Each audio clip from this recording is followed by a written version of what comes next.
All right, let's try and unpack this a bit now. Polly Hemming is an advisor in the Australia Institute's Climate and Energy team, and she joins us now. Welcome. Thank you very much. Now, let's just start at the beginning. Can you remind us what carbon credits are and how the trading scheme works? Sure. I think David did a pretty good job, but carbon credits are generated by landholders and businesses who carry out various activities across the economy that reduce, store or avoid emissions. And in exchange for carrying out those activities, they have to be carried out according to certain rules set by the Clean Energy Regulator.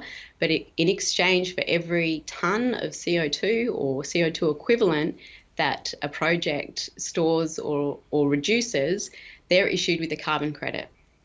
And they can sell these carbon credits back to the government, who uses the funds from the Emissions Reduction Fund, or else they can sell them on this secondary voluntary market to big emitters who are looking to offset their pollution. So currently the government is the biggest buyer of carbon credits in Australia. The voluntary market, or the market that we refer to, is actually very small. So supply to that market has been very tight. Government is the biggest buyer of abatement.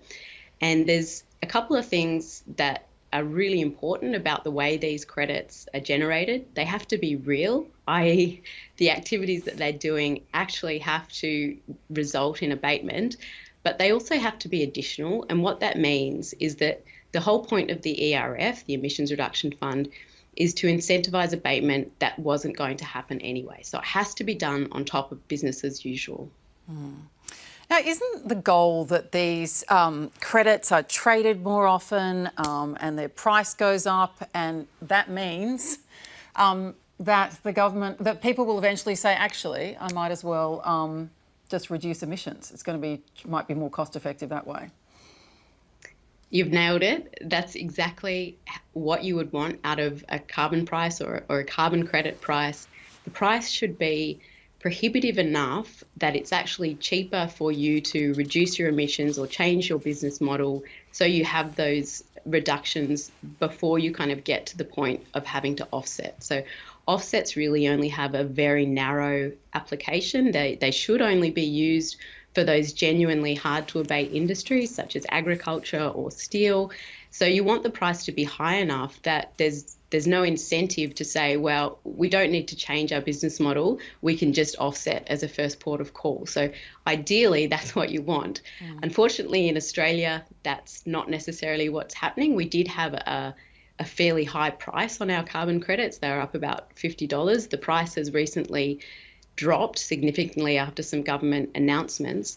And what that has meant is that it looks like carbon credits will actually be more affordable to, say, those big emitters who don't actually want to change their business model, such as gas companies, and it's just easier for them to offset instead. And as Professor McIntosh alluded to, there's already huge integrity issues with carbon credits. So not only are they not resulting in real and additional abatement, but they're being used by big emitters or polluting industries to theoretically offset pollution, but that's not actually happening. It might be on paper, but nothing is actually being offset.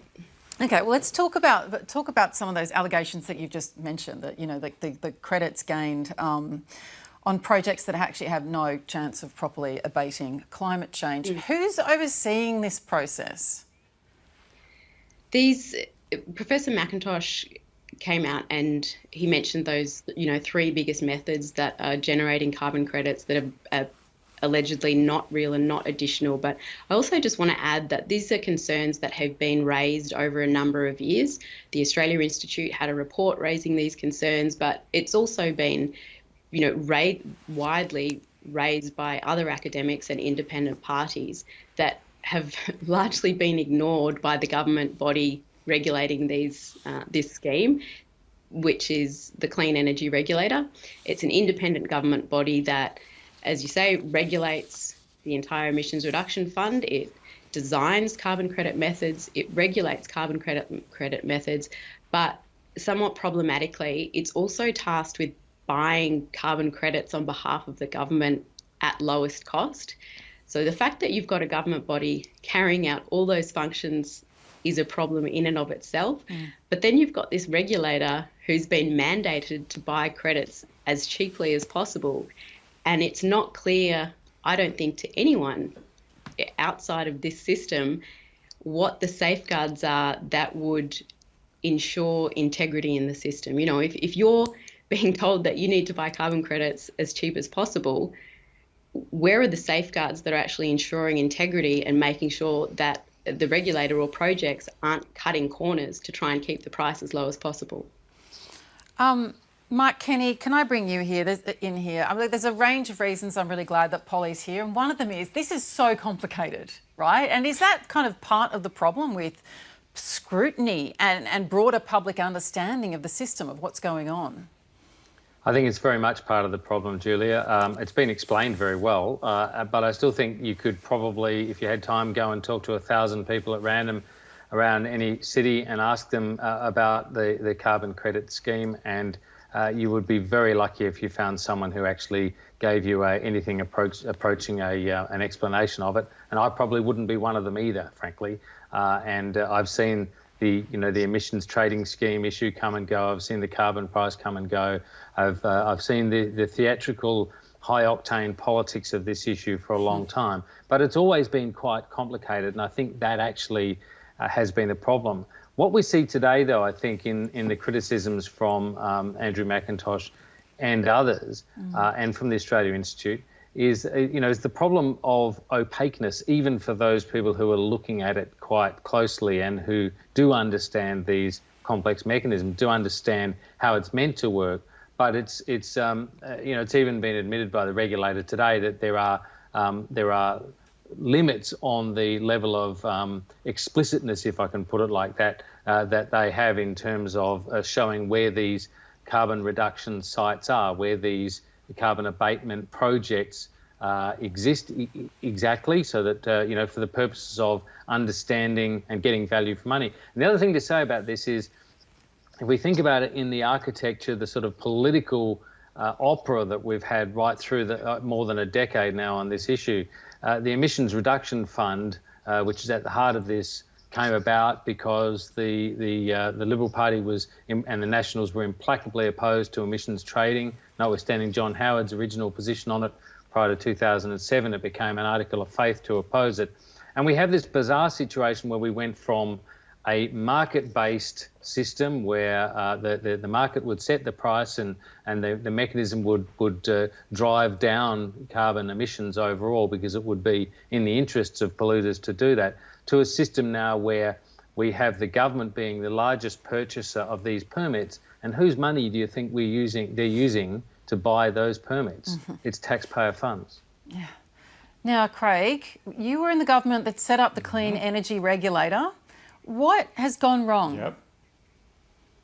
Well, the evidence that has been brought forward should go, and I assume today did go, to the Clean Energy Regulator, because it's in the interest of everyone to have the highest integrity associated with these carbon credit units.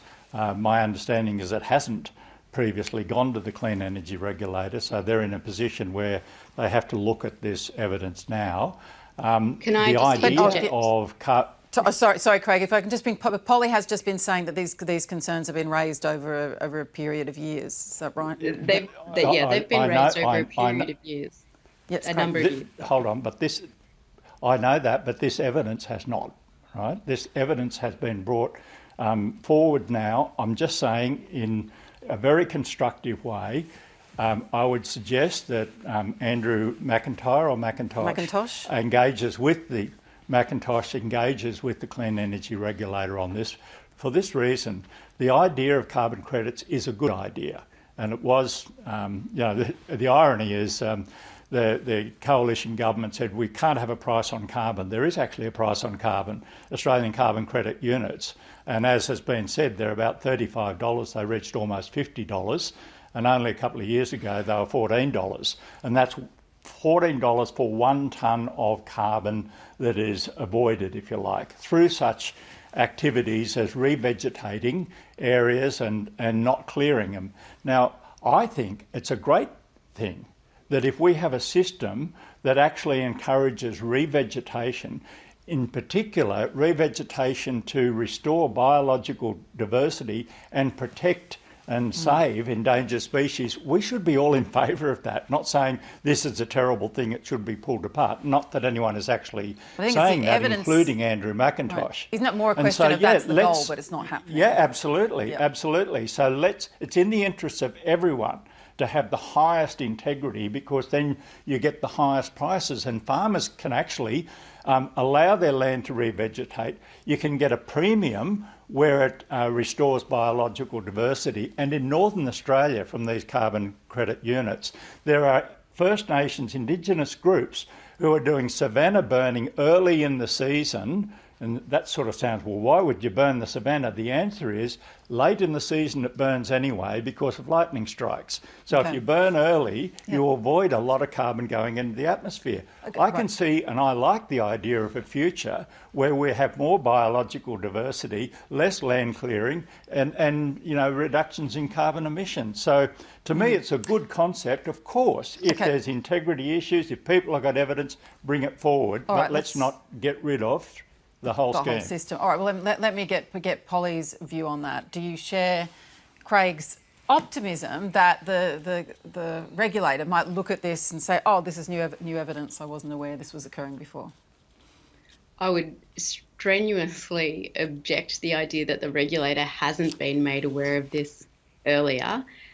Professor McIntosh himself raised these issues by his own admission when he was chair of the Emissions Reduction Assurance Committee. Not this evidence. Well, okay. We're talking about evidence that was tabled yesterday. I'll just answer the question. You strenuously objected to it, and now you want to set it aside. No, let's just let Polly finish. Yes. Well, I just think there's no point in debating it on air. Anyway, I don't think anyone is suggesting tearing this apart, and I think everyone agrees that in principle, the Emissions Reduction Fund has a really important role to play in climate policy. Both major parties are suggesting that offsets, carbon credits, will play a part in their net zero roles. This is a central part of either party's climate policy. What we're saying, and what others are saying, and what the Australia Institute is calling for, is restoring integrity to this system, ensuring that the emissions reductions are real and additional. No one is disputing that it's great for farmers and that it is fantastic for Indigenous livelihoods with savanna burning projects. But the whole premise of the Emissions Reduction Fund is to reduce emissions. In its current context, it is not doing that. The credits currently don't have integrity, and the Emissions Reduction Fund is basically being used as a license to pollute. The supply of credits that is coming out is so dramatic that the price has dropped. It's making it easier for these big emitters that are part of the industry's, part of the government's gas-fired recovery, making it easier for them to pollute. So I think the Emissions Reduction Fund is hugely important. I'm suggesting that we need to restore integrity to it. Okay, I just want to bring Naomi in here. The question is, how can companies get transparency? That's exactly what's happening. And the point is, with all of this, there is no trust. There's smoke, there's mirrors, and actually, as an employer, I have a responsibility to my community. I think I've been doing the right thing. So today, Telstra has announced what they're doing, which is they're going to plant the trees themselves. 240,000 hectares in the Northern Rivers regions. And so this is what will happen, is those organisations who are truly committed to our planet and to the climate are going to take it on themselves. Thus, they will come out of this carbon credit system. And then it will implode, because if you've not got the big polluters or the big people, big companies who are needing to make a difference. And you'll see that time and time again. Every company has an ESG program, environment, social, governance. We're all committed to it. And if we can't trust the systems around us, we don't want our customers to say we did the wrong thing, and we will take it on ourselves. So to have a carbon credit system is great, but it is not the answer. We need to reduce the emissions. And And companies must do that themselves, and if not, they must take on carbon reduction themselves, because right now there is no trust, and Telstra has led the way today. Polly, just quickly, what would you make of this prospect of companies taking this on? Oh, I think that's spot on. You know, carbon offsets are only meant to be used in a really narrow number of cases in those hard to abate sectors. They're not for gas companies to increase production. They're not to give big polluters social license because they're claiming to offset 10% of their emissions. I think a really important point has been made that carbon credits are financial instruments.